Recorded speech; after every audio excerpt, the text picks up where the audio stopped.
अमीर बनने के लाखों तरीके हैं और ऐसा कैसे किया जाए, इस पर बहुत सारी किताबें हैं। लेकिन अमीर बने रहने का सिर्फ एक ही तरीका है, मितव्ययिता और व्यामोह का कुछ संयोजन।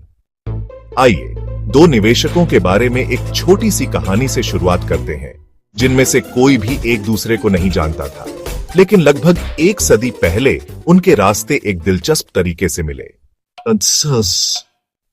जेसी लिवरमोर अपने समय के सबसे महान शेयर बाजार व्यापारी थे।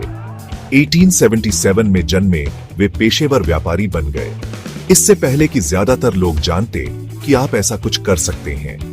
30 साल की उम्र तक उनकी कीमत मुद्रास्फीति समायोजित समकक्ष $100 मिलियन थी। 1929 तक जेसी लिवरमोर पहले से ही दुनिया के सबसे प्रसिद्ध निवेशकों में से एक थे। उस साल शेयर बाजार में आई गिरावट, जिसने महामंदी की शुरुआत की, ने इतिहास में उनकी विरासत को मजबूत किया। अक्टूबर 1929 के एक सप्ताह में शेयर बाजार का 1/3 से अधिक मूल्य नष्ट हो गया था, जिसके दिनों को बाद में ब्लैक मंडे, ब्लैक ट्यूसडे और ब्लैक थर्सडे नाम दिया गया। लिवरमोर की पत्नी डोरोथी को सबसे बुरा डर था। जब उसका पति 29 अक्टूबर को घर लौटा, वॉल स्ट्रीट के सट्टेबाजों द्वारा आत्महत्या करने की खबरें पूरे न्यूयॉर्क में फैल रही थी। वह और उसके बच्चे जेसी का दरवाजे पर आंसुओं के साथ स्वागत कर रहे थे, जबकि उसकी मां इतनी व्याकुल थी कि वह दूसरे कमरे में छिप गई और चिल्लाने लगी। जीवनी लेखक टॉम रूबिथॉन के अनुसार जेसी कुछ पलों के लिए उलझन में खड़ा रहा। फिर उसे एहसास हुआ कि क्या हो रहा है। फिर उसने अपने परिवार को खबर दी। प्रतिभा और किस्मत के एक झटके में वह बाजार में शॉर्ट हो गया था। शर्त लगा रहा था कि स्टॉक में गिरावट आएगी। तुम्हारा मतलब है कि हम बर्बाद नहीं हुए हैं? डोरोथी ने पूछा। नहीं डार्लिंग, मैंने अभी अभी अपना सबसे अच्छा ट्रेडिंग दिन बिताया है। हम बहुत अमीर हैं और जो चाहें कर सकते हैं, जेसी ने कहा।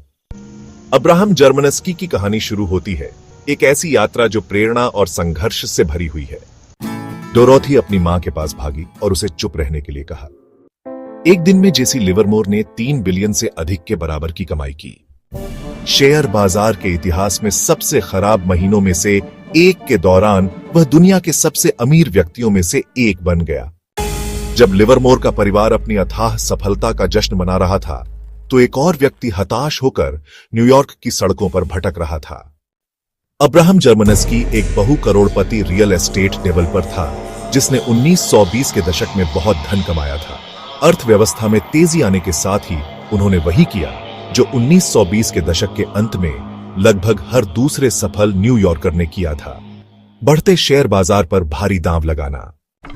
26 अक्टूबर 1929 को दी न्यूयॉर्क टाइम्स ने एक लेख प्रकाशित किया, जिसमें 2 पैराग्राफ में एक दुखद अंत दर्शाया गया है। बर्नार्ड एच सैंडलर, 225 ब्रॉडवे के वकील, को कल सुबह माउंट वर्नोन की श्रीमती अब्राहम जर्मनस्की ने अपने पति को खोजने में मदद करने के लिए कहा, जो गुरुवार सुबह से लापता थे। गुरमानस्की, जो 50 वर्षीय हैं और east side real estate operator हैं, के बारे में सैंडलर ने कहा कि उन्होंने शेयरों में भारी निवेश किया था। सैंडलर ने कहा कि उन्हें श्रीमती जर्मनस्की ने बताया कि एक दोस्त ने गुरुवार देर रात उनके पति को स्टॉक एक्सचेंज के पास वॉल स्ट्रीट पर देखा था। उनके मुखबिर के अनुसार उनके पति ब्रॉडवे की ओर जाते समय टिकर टेप की एक पट्टी को टुकड़ों में फाड़ रहे थे और उसे फुटपाथ पर बिखेर रहे थे। और जहां तक हम जानते हैं, अब्राहम जर्मनस्की का अंत यही हुआ।